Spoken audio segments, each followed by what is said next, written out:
O CNJ em Ação está no ar. No programa de hoje você confere as decisões do Conselho Nacional de Justiça.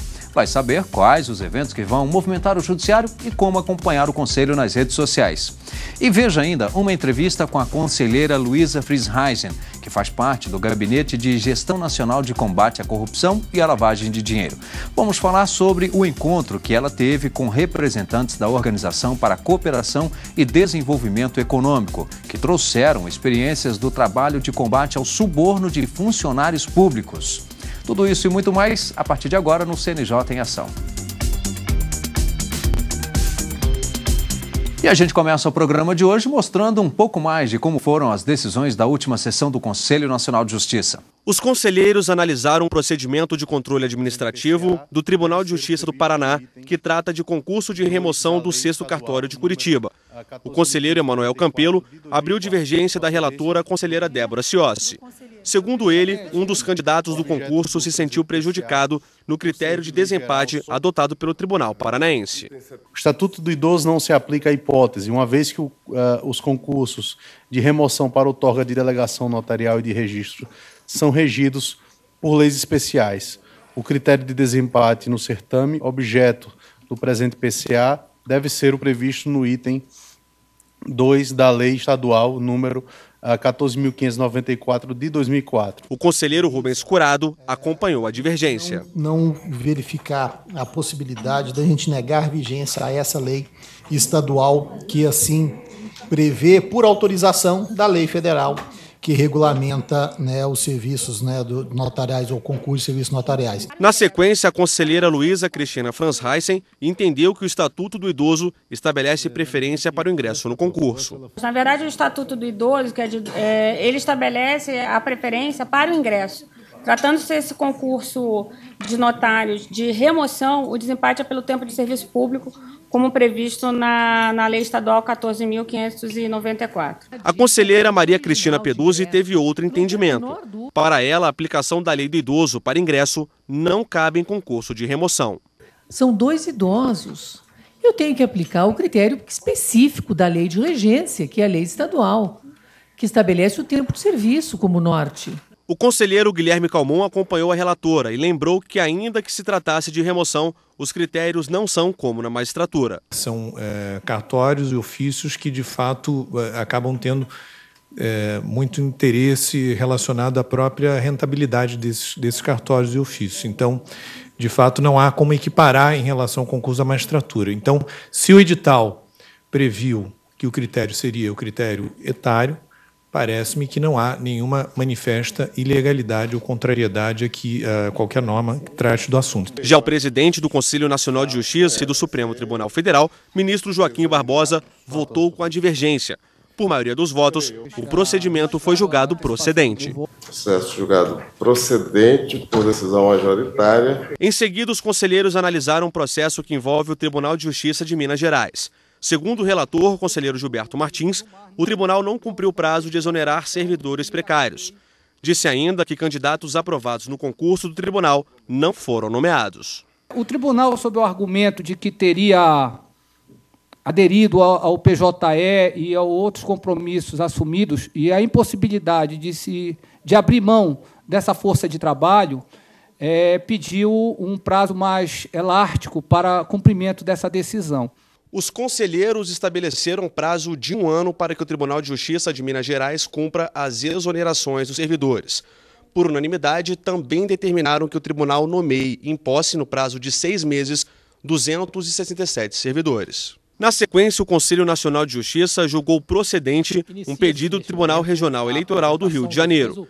Segundo o relator, conselheiro Paulo Teixeira, a votação da lista tríplice deve ser nominal e aberta. Recomendar a tribunais que regulamentem a orientação emanada deste Conselho Nacional de Justiça, aplicável a todos, no sentido de que a lista tríplice, a que se refere o artigo 94, parágrafo 1 da Constituição Federal, seja formada em sessão pública mediante votos abertos e nominais. Luísa Cristina Friesheisen apoiou o relator, mas recomendou que a votação deve ser feita por mecanismo eletrônico. No meu voto, eu avanço nisso. Independente da fundamentação, eu acho que tem que ser fundamentada, mas independente disso, o mecanismo que eles vão usar tem que aferir a possibilidade do voto ser nominal e aberto, se a maioria, claro, achar que essa votação tem que ter. A maioria dos conselheiros foi a favor do pedido do tribunal e julgou procedente.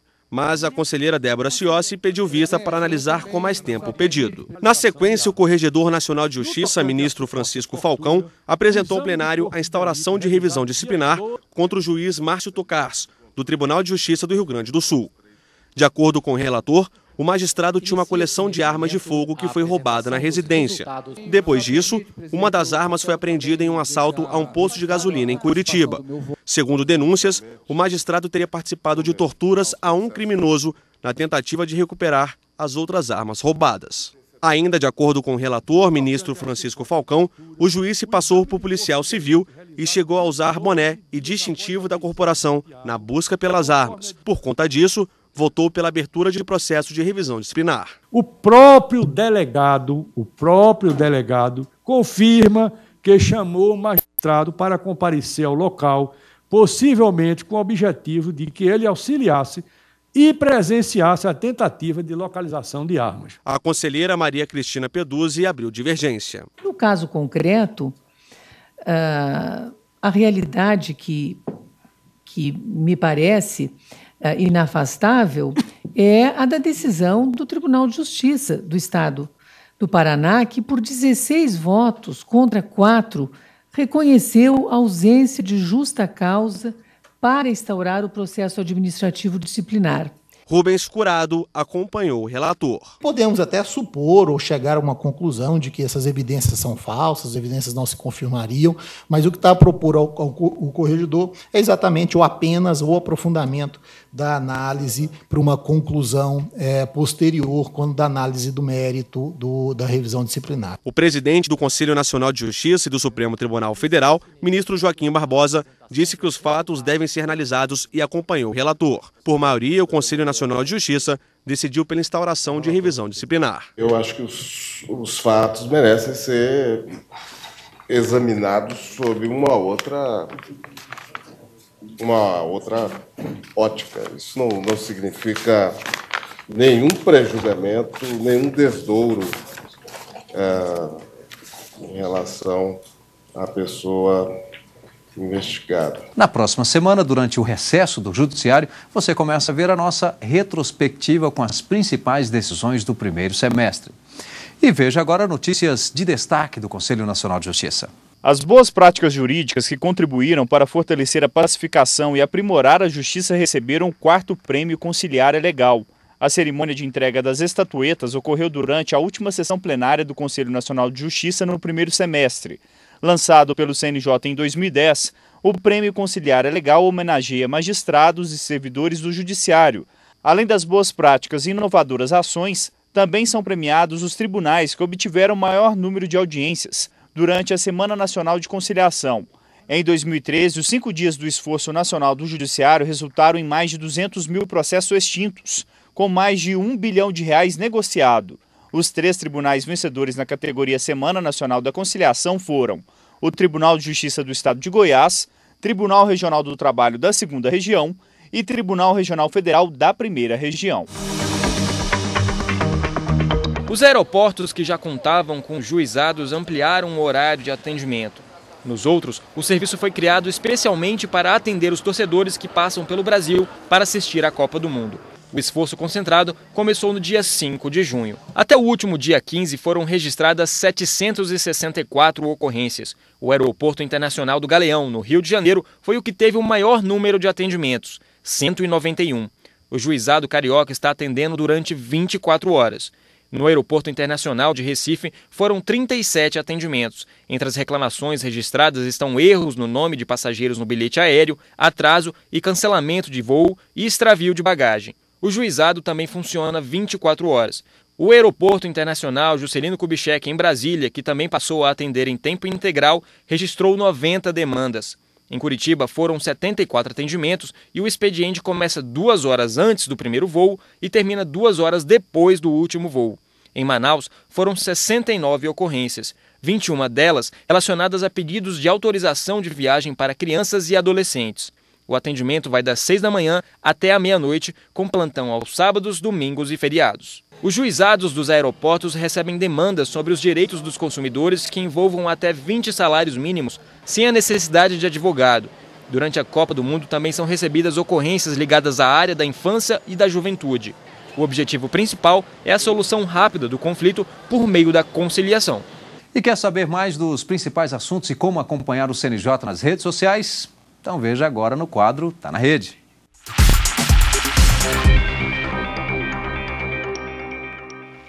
O destaque desta semana é o Código de Conduta nos Estádios. As regras estabelecidas pela FIFA lembram que para ir a uma das partidas da Copa, primeiro é preciso de ingresso. Já quem for trabalhar deve estar usando a credencial. Não é permitido levar copos, jarras, qualquer tipo de objeto de vidro, embalagens ou caixas duras. Para ter mais informações, basta acessar facebook.com/cnj.oficial. É o CNJ aproximando a justiça do cidadão brasileiro. No Instagram, você também pode saber mais sobre o Código de Conduta nos Estádios. Acesse CNJ_oficial no Instagram. No Twitter é possível acompanhar o mesmo tema. Se você deseja receber diariamente informações sobre cidadania e justiça, siga o CNJ no Twitter. Acesse twitter.com/cnj_oficial. O CNJ está ainda no YouTube. Acesse youtube.com/cnj. O CNJ está na rede.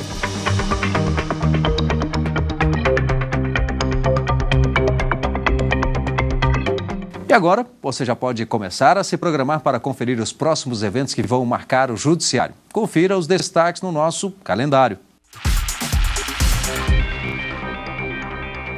Entre os dias 13 e 15 de agosto, será realizado o curso sobre planejamento, licitações, contratação, execução e fiscalização de obras públicas, de edificações administrativas. As aulas serão dadas no Conselho da Justiça Federal em Brasília. Nós vamos fazer agora uma rápida parada. Daqui a pouco eu converso com a conselheira Luiza Friesheisen. Nós vamos falar sobre o trabalho de combate à corrupção e as novas ferramentas que podem ser utilizadas nessa difícil tarefa. Até já!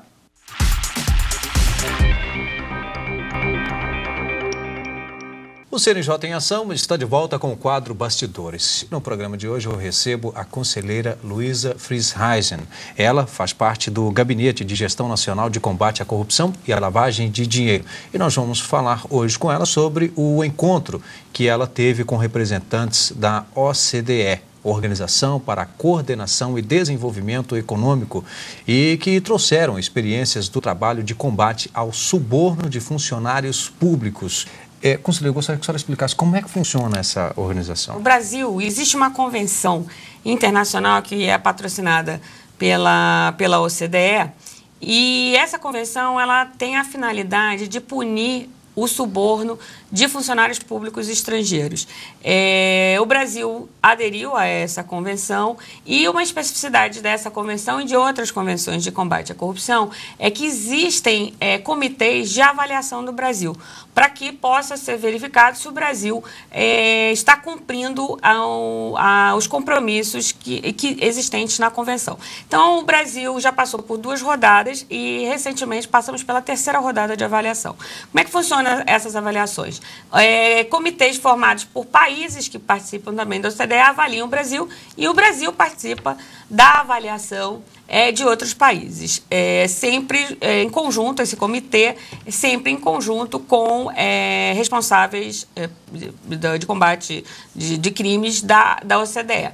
Nessa avaliação vieram ao Brasil integrantes, então, da OCDE e faziam parte do comitê avaliador colombianos e portugueses. E o Brasil já participou de outras avaliações. É importante dizer que essa é a 3ª avaliação e o primeiro momento dessa convenção, evidentemente, é trazer para dentro da nossa legislação, para o nosso Código Penal, os tipos penais que permitam a punição dos crimes previstos, dos atos ilícitos previstos na Convenção. Isso nós já fizemos e existem os tipos penais que punir o suborno de funcionários públicos por corporações estrangeiras. Como é que isso funciona? Isso funciona no sentido de que as companhias brasileiras, quando vão ao exterior e, eventualmente, cometerem crimes de suborno, de corrupção dos funcionários públicos estrangeiros daqueles países, os seus responsáveis poderão responder no Brasil. E, por seu turno, aqueles outros países das multinacionais que atuam no Brasil, em cometendo crimes no Brasil, poderão ser punidos também nos seus países. Qual é o momento que nós estamos aí da convenção? É evidente que nós já temos os tipos penais, já fizemos uma segunda. Hoje nós também temos uma questão que é muito importante na convenção, é o que nós chamamos de responsabilidade da pessoa jurídica. A convenção sempre menciona isso. Qual é o problema no Brasil? Nós sabemos que a nossa Constituição, ela permite a responsabilidade da pessoa jurídica nos crimes ambientais, a legislação ambiental é clara nisso, e também há uma leitura possível de interpretação que permitiria a responsabilidade nos crimes contra o sistema financeiro. Entretanto, a nossa legislação não prevê isso.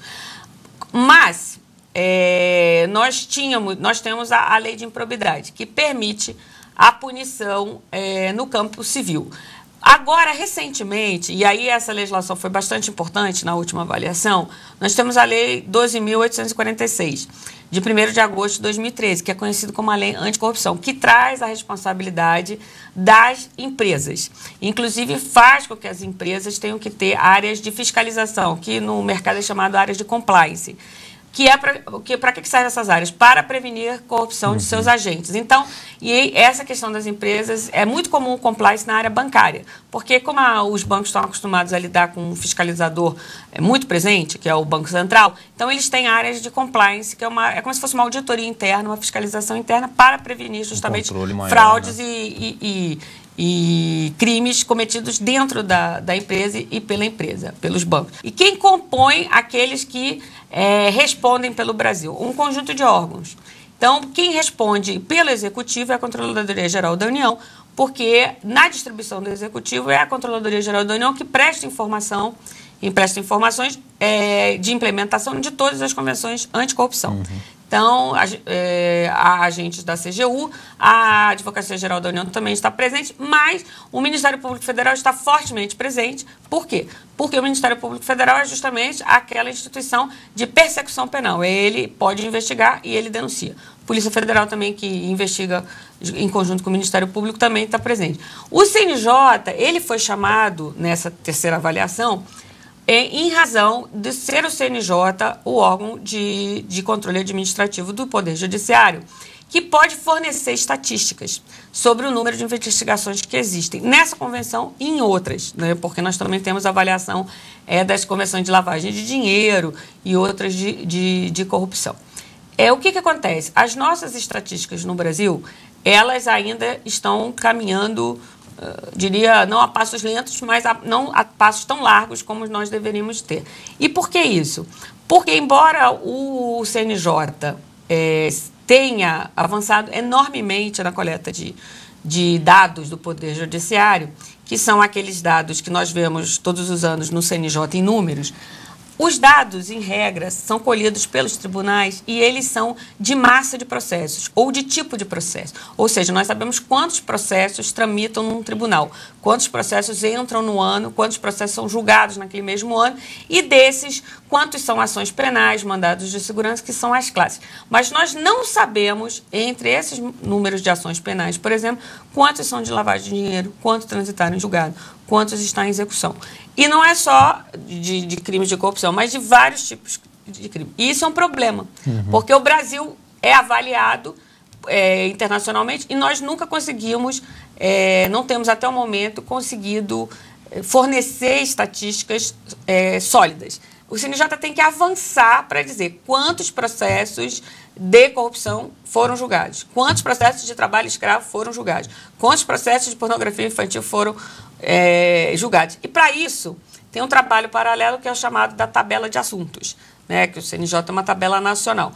É difícil porque nós temos mais de 90 tribunais, quando nós falamos no Brasil, nós falamos da federação, temos tribunais de justiça e também tribunais regionais federais, mas também temos os TRTs. É um trabalho realmente enorme, porque primeiro os tribunais têm que adotar uma tabela de assuntos unificada, que o CNJ tem. Depois, precisamos fazer com que o registro desses assuntos seja feito da mesma forma em todos os tribunais. Então, isso implica um treinamento contínuo. Por que isso é importante? Porque são essas estatísticas que dão a dimensão se o judiciário está julgando rapidamente determinado crime. Se aquele crime está sendo levado ao judiciário para julgamento. Então, aí a estatística tem que ser par e passo com a estatística do Ministério Público Federal, do Ministério Público Estadual e militar.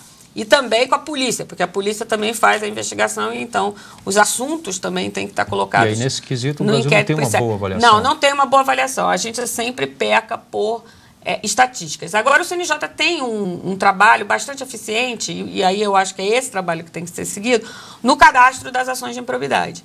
Porque como foi criado o cadastro, e é uma meta do CNJ, primeiro era a meta 18, né, que era o julgamento das ações de improbidade, hoje é a meta 4. E depois foi acrescido não só o julgamento das ações de improbidade, mas também as ações penais dos crimes de corrupção. O cadastro de improbidade é bastante bom.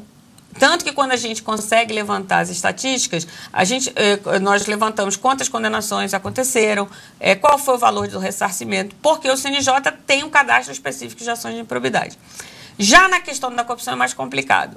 E agora existe um segundo cadastro, que é o cadastro de inelegibilidade, que a lei de inelegibilidade ele diz: serão inelegíveis aqueles que forem condenados em segundo grau por tais e tais delitos. Então, esse cadastro precisa ser aprimorado por uma estatística específica do CNJ, que precisará provavelmente de uma resolução específica para que os tribunais digam: nesses crimes as estatísticas vão ter que vir separadas. Então, esse é o caminho. Eu acho que o caminho para que nós possamos realizar estatísticas consistentes no Brasil, e aí não há outro órgão que possa unificar essas estatísticas, salvo o Conselho Nacional de Justiça, porque ele já cumpre esse papel mesmo. Mas para isso precisa de uma resolução específica, formulários específicos, porque senão todas as vezes que nós precisamos de estatística, sai um ofício circular para todos os tribunais. E não pode ser assim, tem que ser uma coisa constante. No caso de um servidor público, tanto ou aqui no Brasil, ou de uma empresa que vá fora, enfim, o Brasil responde ou por não atuar, ou por esses agentes públicos atuarem de forma irregular? Não, o que é importante nessa fase é que nós estamos agora nessa fase na Convenção da OCDE, nós não temos nenhuma ação penal, até porque, como eu falei, esse crime, ele é um crime, não é que ele é um crime que aconteça, mas em acontecendo, ele depende muito da cooperação internacional. Então, pode acontecer, por exemplo, em países que nós não tenhamos acordos de cooperação internacional. O que o Brasil responde é se ele não implementar a Convenção. No caso da Convenção da OCDE, nós precisamos mostrar estatísticas sustentáveis, né?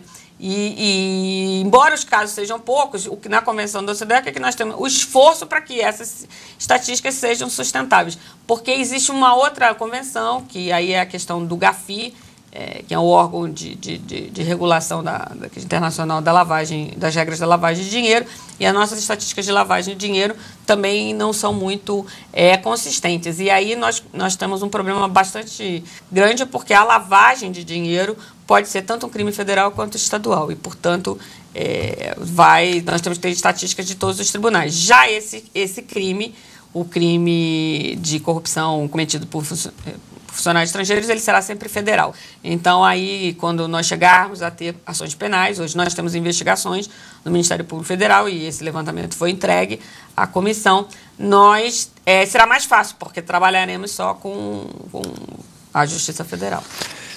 Bem, conselheira Luísa Friesheisen, mais uma vez, muito obrigado pelos esclarecimentos. E nós vamos agora conferir mais uma notícia de destaque do Conselho Nacional de Justiça. Durante as partidas do Mundial, os juizados do torcedor de 5 estádios receberam 25 ocorrências envolvendo torcedores. Os casos foram registrados entre os dias 12 e 15 de junho. As ocorrências aconteceram nas cidades sede do Rio de Janeiro, Cuiabá, Brasília, Fortaleza e Salvador. Os juizados das cidades de Natal, Belo Horizonte, Manaus, Recife e Porto Alegre não registraram ocorrências. 16 argentinos, 2 chilenos e 1 brasileiro foram encaminhados aos juizados. As principais ocorrências registradas foram uso de drogas, tumulto, tentativa de invasão, invasão de local restrito aos jogadores e incitação à violência.